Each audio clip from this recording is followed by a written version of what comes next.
بسم اللہ الرحمن الرحیم۔ اللہم صلی علی سیدنا و مولانا محمد و علی آل سیدنا و مولانا محمد وبارک وسلم۔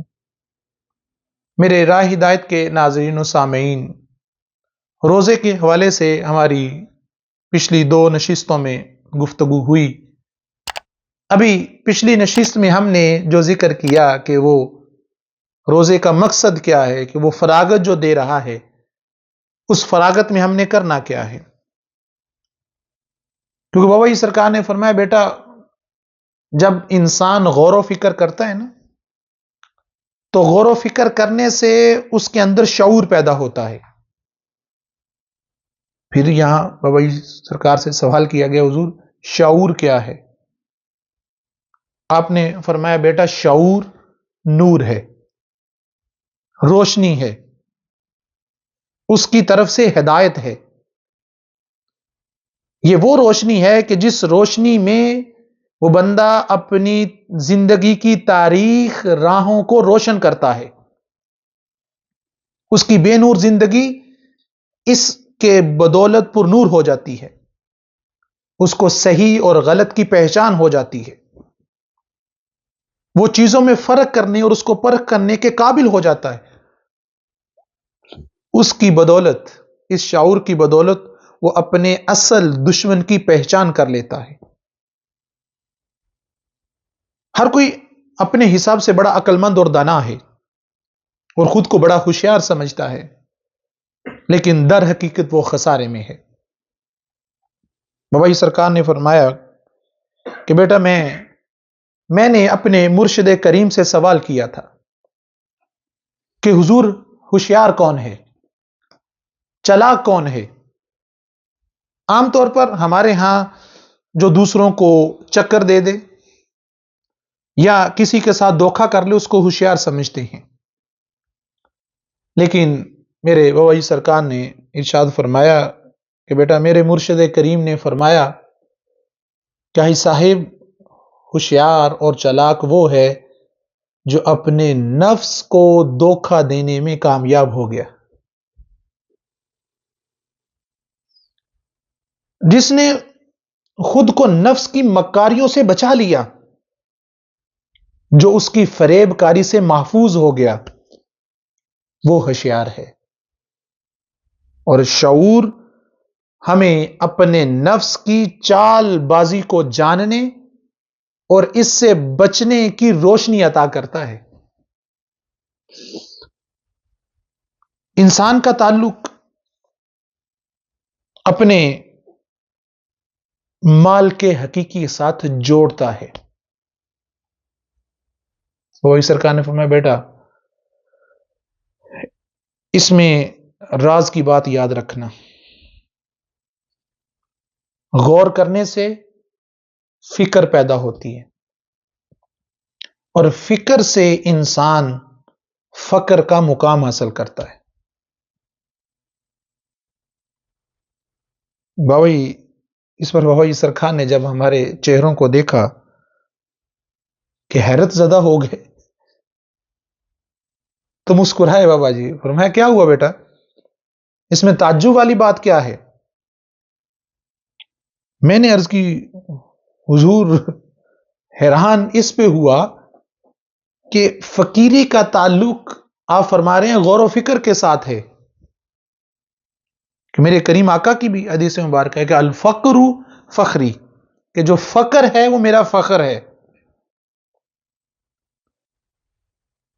وہی سرکار نے فرمایا تو اور کس کے ساتھ ہے؟ اگر غور و فکر کے ساتھ نہیں ہے تو پھر آپ ہی بتاؤ کس کے ساتھ ہے؟ عرض کی حضور ہم تو یہ سمجھتے تھے کہ مجاہدات کرنے پڑتے ہیں، جنگلوں میں وقت گزارنا پڑتا ہے، دنیا سے الگ ہو کر کہیں گوشہ نشین ہونا پڑتا ہے، غاروں میں جا کے وقت صرف کرنا پڑتا ہے، ساری ساری رات قیام اللیل کرنا پڑتا ہے، پھر کہیں جا کر شاید فقیری کی ہوا لگتی ہو۔ بابا جی سرکار نے فرمایا کہ بیٹا ہم نے قرآن یا حدیث سے بات کرنی ہے، کوئی ہوا میں تیر نہیں چلانا ہے۔ آپ نے جو بات کی ہے، یعنی جنگلوں میں جانا، قیام اللیل کرنا، آپ جو بات کر رہے ہو، کیا اس کے کرنے کا حکم کسی قرآن کی آیت میں آیا یا کسی حدیث میں حکم دیا گیا ہو، یا میرے آقا کی سیرت میں سے کچھ یہ دکھا دو، کوئی واقعہ لا دو، کوئی حدیث لا دو کہ حضور نے فرمایا کہ جنگلوں میں نکل جاؤ، غاروں میں جاؤ، پھر تمہیں یہ مقام حاصل ہوگا۔ عرض کی حضور ایسا تو کچھ نہیں ہے، نہ میرے کریم آقا کی سیرت مبارکہ میں سے ایسا معاملہ ہے، نہ حدیث میں حکم ہے، نہ کوئی قرآن کی آیت ہے اس پہ۔ تو بابا جی سرکار نے فرمایا بیٹا پھر قرآن پڑھو، اس آیت مبارکہ پر غور کرو کہ الذین یذکرون اللہ قیاما وقعودا وعلی جنوبہم ویتفکرون فی خلق السماوات ربنا ما خلقت ھذا باطلا، جو کھڑے اور بیٹھے اور پہلوؤں کے بل لیٹے ہوئے اللہ کو یاد کرتے ہیں اور آسمانوں اور زمین کی پیدائش میں غور کرتے ہیں،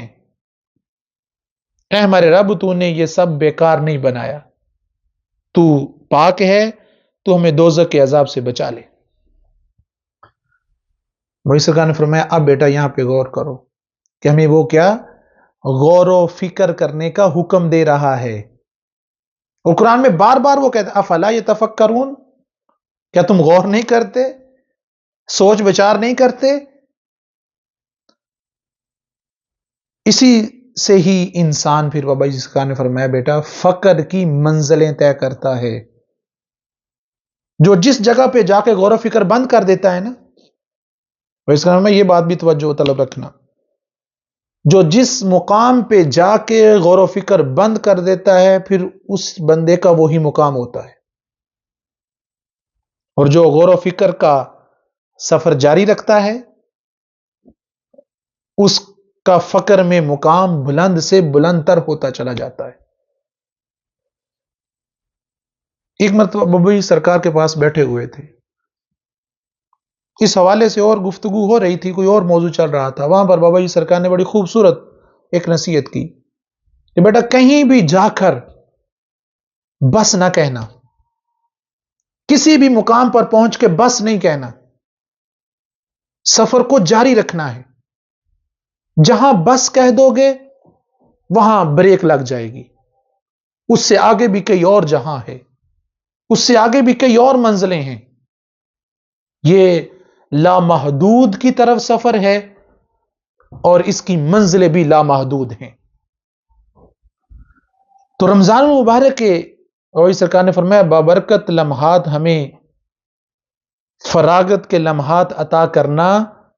یہ اس کا اپنے بندوں پر کرم ہے، اپنے بندوں کے ساتھ محبت ہے، بلکہ اور سرکار نے فرمایا یہ لفظ بھی لکھو بلکہ شدت محبت ہے، تاکہ وہ اس فراغت کے لمحات میں غور و فکر کریں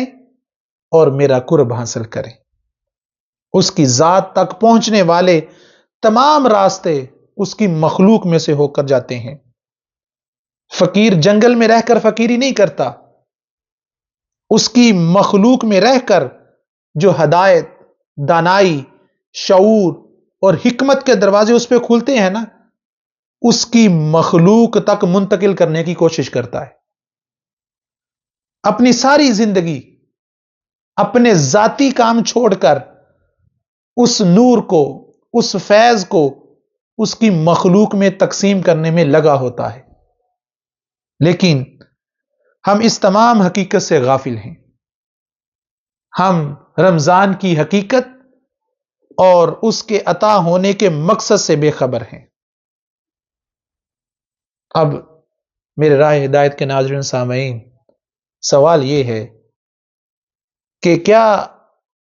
ہم میں سے کون ہے جو اس طرح رمضان گزار رہا ہے؟ اس سوال پہ غور کیجئے گا، انشاءاللہ اگلی نشست میں اس سے آگے گفتگو کریں گے۔ والسلام علیکم ورحمۃ اللہ۔